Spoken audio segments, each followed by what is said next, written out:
as you can see, I've already started cleaning it off.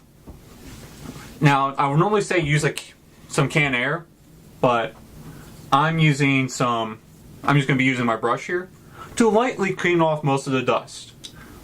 Now, let's start with the graphics card, which, as you can see, probably no doubt see, I've already started cleaning off.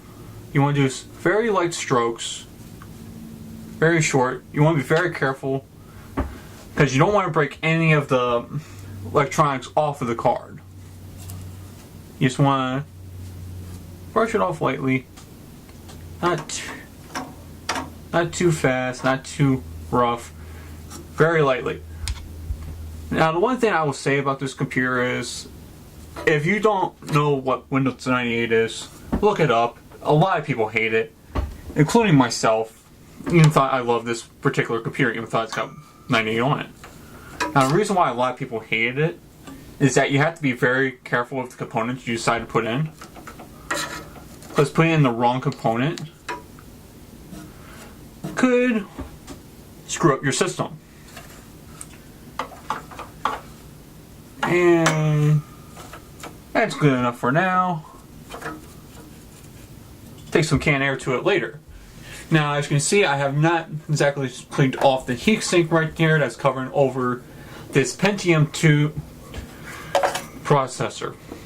Now, I'm thinking, oh, Pentium, that's a dual core, right? No, this is back in the day where there really wasn't a dual core processor.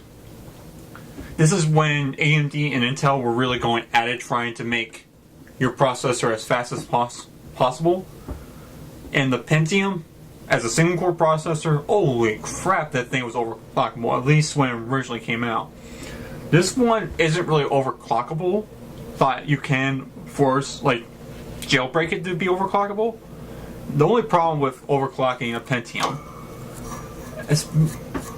at least in these older Pentiums, I've heard the newer Pentium has the unlocked one, is really great for overclocking, is that they ran extremely hot.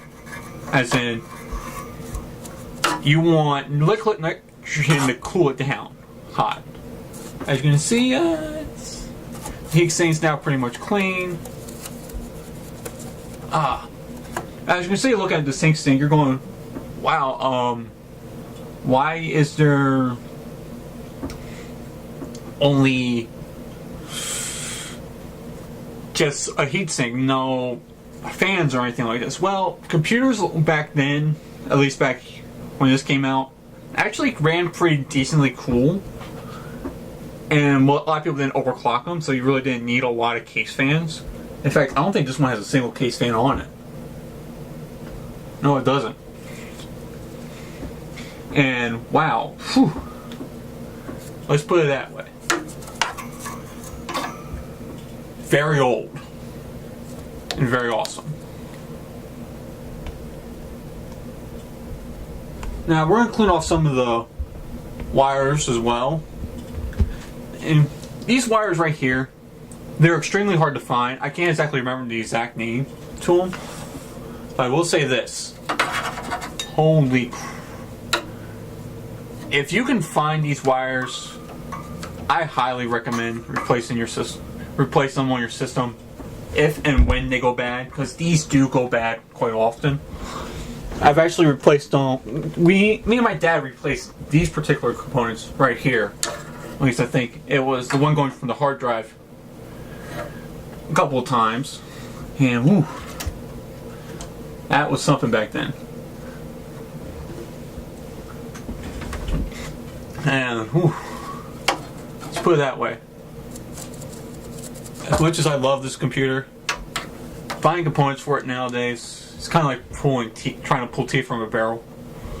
You want to be extremely careful. Now, for those of you that don't know, I actually got this computer in 1999. I think it was right before some of the other Windows operating systems came out. That I think were coming out that year. And, well, let's put it this way, the hard drive is old. Believe it or not, that hard drive, right there, is the original hard drive in this system. And I have to say, I love it. It's very stable. The company that makes this hard drive, I don't even know if they're still around. And see, I think this is, can't remember how many gigs this hard drive is. I know it says somewhere on the packaging for it, but I don't feel like looking for it. I know it's no more than like 30 gigs or something like that. And a lot of people are going, wow, that's very little. Especially some of you younger PC gamers who are used to having like 120 gig SSDs or a 1 terabyte hard drive or more. Back in the day, that was a lot for hard drive space. In fact, when the first gigabyte hard drive came out, I mean, it wasn't made for a home computer. It was made for NASA and was about the size of my table right here. And this table was like 3 feet by 2.5. It was huge. Now, as you're cleaning it off the hard drive, you want to be extremely careful not to bang it around too much, especially when you're putting it on just something like this, like on a table, because these systems right here, hard drives, you're not supposed to bang them around. I mean, of course, a lot of you know that now, but back then, some of us did not know that. When we bought a computer, we just bought a computer and say, hey, I'm going to just turn it on and start it. And believe it or not, after a couple years ago, I wasn't really paying attention to the technology world. So I thought Gateway was still making really high-end computers like this was back in the day. So I went, started looking. They don't really make that high-end computers anymore, but God, the 90s and the early 2000s, you could not go wrong with a Gateway.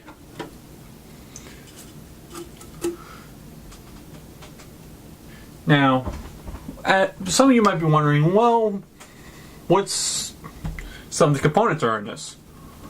Well, besides the Pentium and the hard drive and the 2 sound cards, and, well, the graphics card, this system also has a floppy disk drive, which is right there, and a DVD drive. Or at least I think it's a DVD drive. Yeah, that tells you, if you don't know, in the early 2000s, buying a DVD player was like a couple $100. It's kind of like if you were going to buy like a Blu-ray player nowadays, it was expensive. Having a computer back then that had a DVD drive was like having gold. It was gold. But let's actually speed up the cleaning process. Onto the sound card. Now, a lot of people are going, well, you don't really need a sound card now. You have like DACs and all that. Well, believe it or not, when this computer first came out, you didn't really have DACs. You might have, occasionally the computer will come with a sound card or two. This one has two in it. One is just like the basic everyday, I'm gonna hook it up to other sound. And this sound card down here, which this one right here, it provides sounds for in-game. It even has the speaker for like when you turn it on and all that. Yeah, whew. Yeah, and these things collected dust because there was really no intakes and all that, so you had to be careful. And now, the only reason why I have this one open up is there's no longer a warranty on it. When you first got these, now, you know, you open up a computer now as long as you don't break a seal on it, you don't void the warranty. But these, you just have seals right on the thumb screws right here. You broke those, you voided your warranty. And it really sucked. But, oh well. Now you want to be careful, because you see these cylinders right here on top of the cards? Like right there? You don't want to break those off. Why don't you want to break them off, you ask? Well, one, you would have to buy a new card. Or replace them. Two, how many of you out there have soldering experience?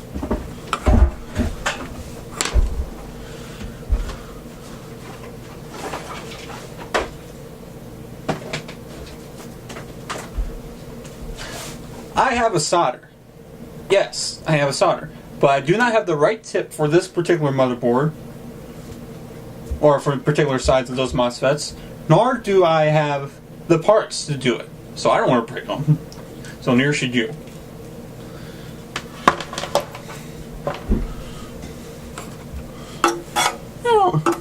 We're getting near into our cleaning. The only thing that we can really do now is use canned air. And since I don't have any, and I really don't have like a cheap electric blower that I can just take this outside and hook it up to,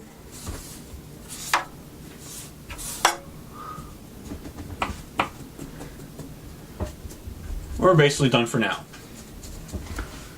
Now, some of you's like,